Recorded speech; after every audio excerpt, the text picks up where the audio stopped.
Hey guys, and welcome to a new video on how to do. Today I will show you how to save and export a video as MP4 in DaVinci Resolve 18. For this, let's say this is my video right here, just two clips next to each other.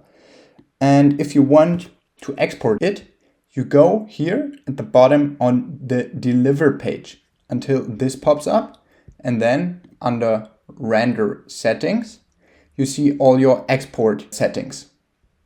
For example, if you want to export it as MP4 here on the format, just select MP4.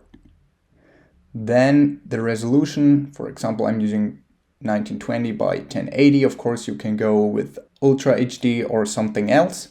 I'm sticking with this one. And then just go on the bottom left to add render queue.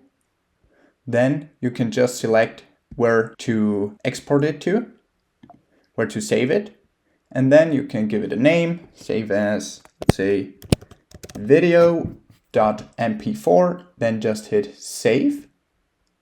And then on the right, that's very important, you have to click render all. And if you click it, then it starts to render.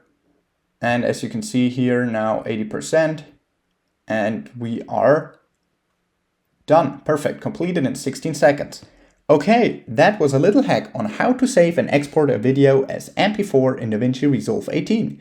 If you enjoyed the video, please like and subscribe to stay tuned for more how to do videos. If you have a video suggestion, just let me know down in the comments. See you guys soon.